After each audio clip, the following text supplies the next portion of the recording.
ಚಿಕ್ಕಮಗಳೂರು ಜಿಲ್ಲೆ ತರೀಕೆರೆ ತಾಲೂಕು. ಸಮಾಜವು ಇಂದು ದ್ವೇಷ ದಳ್ಳೂರಿನಲ್ಲಿ ಉರಿಯುತ್ತಿರುವಾಗ ಮನುಷ್ಯನಿಗೆ ಅಗತ್ಯವಿರುವುದು ಜ್ಞಾನ, ಸಮಾಧಾನ ಮತ್ತು ವಿವೇಕ ಎಂದು ಶ್ರೀ ಗುರುಬಸವ ಮಹಾಸ್ವಾಮಿಗಳು ಅಭಿಪ್ರಾಯಪಟ್ಟರು.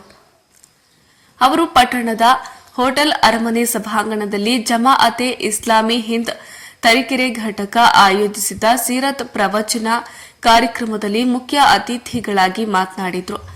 ಗನ್ನಿಂದ ಮಾಡಲಾದ ಕೆಲಸವನ್ನ ಪೆನ್ನಿಂದ ಮಾಡಬಹುದು. ಸತ್ಯ ನ್ಯಾಯ ಮಾರ್ಗವಾಗಿ ನಡೆದವರನ್ನ ಇತಿಹಾಸದಲ್ಲಿ ಹಿಂಸೆಯ ಮೂಲಕ ಹಿಂಸಿಸಲಾಯಿತು. ಏಸು ಶಿಲುಬೆಗೆ ಏರಿಸಿದ್ರು. ಪೈಗಂಬರ್ ಕಲ್ಲೆಸೆದು ಹಿಂಸಿಸಲ್ಪಟ್ಟರು. ಬಸವಣ್ಣನವರನ್ನ ಓಡಿಸಿದ್ರು. ಗಾಂಧೀಜಿಯನ್ನ ಗುಂಡಿಕ್ಕಿದ್ರು. ಆದ್ರೂ ಅವರು ನ್ಯಾಯ, ಧರ್ಮ, ಮಾರ್ಗ ಬಿಟ್ಟಿಲ್ಲ. ಮನುಷ್ಯರಲ್ಲಿ ಭೇದ ಭಾವವಿಲ್ಲದಂತೆ ಎಲ್ಲರೂ ಪ್ರೀತಿ ಬಾಂಧವ್ಯಗಳಿಂದ ಒಂದಾಗಬೇಕು. ದಯೆ ಇಲ್ಲದ ಧರ್ಮವಿಲ್ಲ. ಅಹಿಂಸೆ ಪರವಾಗಿರುವುದೇ ನಿಜವಾದ ಧರ್ಮ ಎಂದು ಸ್ವಾಮೀಜಿ ಹೇಳಿದ್ರು. ಜಮಾಅತೆ ಇಸ್ಲಾಮಿ ಹಿಂದ್ ರಾಜ್ಯ ಕಾರ್ಯದರ್ಶಿ ಅಕ್ಬರ್ ಅಲಿ ಮಾತನಾಡಿ, ಪ್ರವಾದಿ ಮಹಮ್ಮದ್ ಪೈಗಂಬರ್ ಮಾನವ ಕಲ್ಯಾಣಕ್ಕಾಗಿ ಆಗಮಿಸಿದವರು. ಮನುಷ್ಯನ ಶ್ರೇಷ್ಠತೆ ಅವರ ಧರ್ಮದಲ್ಲಿ ಅಲ್ಲ, ಮಾನವೀಯತೆ ಮತ್ತು ನ್ಯಾಯದಲ್ಲಿ ಇದೆ. ದೇವರು ಜಾತಿ ಪಂಗಡವನ್ನ ಮಾಡಿಲ್ಲ. ಎಲ್ಲರೂ ಸಮಾನರು, ಎಲ್ಲರೂ ಒಂದೇ ನ್ಯಾಯ ಇರಬೇಕು ಎಂದು ಕರೆ ನೀಡಿದ್ರು.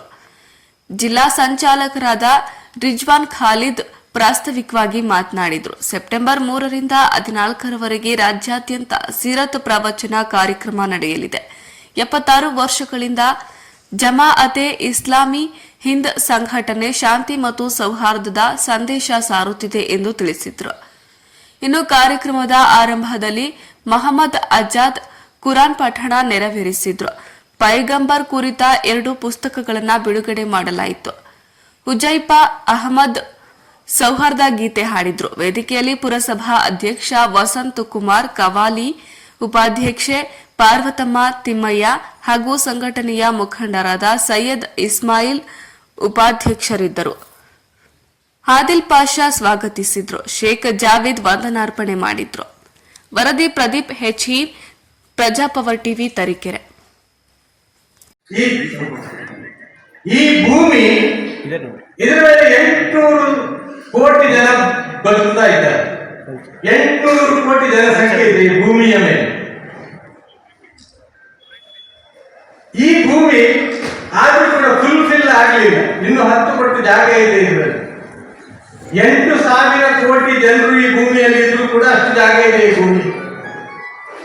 800 ಕೋಟಿ ಜನಸಂಖ್ಯೆ ಮಾತ್ರ ಈ ಭೂಮಿಯಲ್ಲಿ ಇರುವುದಲ್ಲ, ಅವರಿಗೆ ಬೇಕಾಗುವಂತಹ ಎಲ್ಲ ವ್ಯವಸ್ಥೆಗಳು ಅವರು ಈ ಭೂಮಿಯಲ್ಲಿ ಮಾಡಿಕೊಂಡಿದ್ದಾರೆ. ಅವರ ಮನೆ ಮಾರುವಿದೆ, ಅವರ ಶಿಕ್ಷಣ ಸಂಸ್ಥೆಗಳಿವೆ, ಅವರ ಕಾರ್ಖಾನೆಗಳಿವೆ, ಅವರ ವ್ಯಾಪಾರ ವಹಿವಾಟುಗಳಿವೆ, ಅವರ ಬೇಸಾಯ ಇದೆ, ಅವರ ರೋಡ್ಗಳಿವೆ, ಅವರ ವಾಹನಗಳಿವೆ. ಎಲ್ಲ ವ್ಯವಸ್ಥೆಯೊಂದಿಗೆ ಈ ಭೂಮಿ ಹೇಗಿದೆ ಅಂದ್ರೆ ಪ್ರತಿನಿತ್ಯ ಪ್ರತಿ ನಿಮಿಷ ಈ ಭೂಮಿ ತಿರುಗುತ್ತಾ ಇದೆ. ಇದು ವಿಜ್ಞಾನ ಕಂಡು ಯಾವುದೇ ಧರ್ಮ ಹಿಂಸೆಯನ್ನ ಮಾಡಿ ಅಂತ ಯಾವ ಧರ್ಮವು ಹೇಳೋದಿಲ್ಲ. ಇದನ್ನ ನಾವು ಚೆನ್ನಾಗಿ ತಿಳ್ಕೊಳ್ಬೇಕು. ಯಾವುದೇ ಧರ್ಮ ಹಿಂಸೆಯನ್ನ ಮಾಡ್ರಿ ಅಂತ ಹೇಳಿದ್ರೆ ಅದು ಧರ್ಮವೇ ಅಲ್ಲ. ಯಾವ ಧರ್ಮ ಹಿಂಸೆಯನ್ನ ಮಾಡಬಾರದು ಅಂತ ಹೇಳಿತ್ತೋ, ಯಾವ ಧರ್ಮ ಅಹಿಂಸೆಯ ಪರವಾಗಿರುತ್ತೋ, ಯಾವ ಧರ್ಮ ದಯೆಯ ಪರವಾಗಿರುತ್ತೋ ಅದು ನಿಜವಾಗಿರ್ತಕ್ಕಂಥ ಮಾನವೀಯ ಧರ್ಮ ಅನ್ನೋದನ್ನ ನಾವೆಲ್ಲರೂ ಕೂಡ ಅರ್ಥ ಮಾಡಿಕೊಳ್ಬೇಕು. ಬಸವಣ್ಣವರು ಹೇಳ್ತಾರೆ, ದಯೆ ಇಲ್ಲದ ಧರ್ಮ ಯಾವುದಯ್ಯ? ದಯೆ ಇಲ್ಲದ ಧರ್ಮ ಯಾವುದು? ದಯವಿರಬೇಕು ಸಕಲ ಪ್ರಾಣಿಗಳೆಲ್ಲರಲ್ಲಿ. ಆಗ ಹೇಳಿದಲ್ವಾ, ಒಬ್ಬ ಕಳ್ಳನನ್ನ ಮನ್ನಿಸುವಂತ ವಿಚಾರ, ಒಂದು ಹೆಣ್ಮಗಳು ಕಳ್ತನ ಮಾಡಿರುವಂತ ವಿಚಾರ ಯಾರಿಗೆ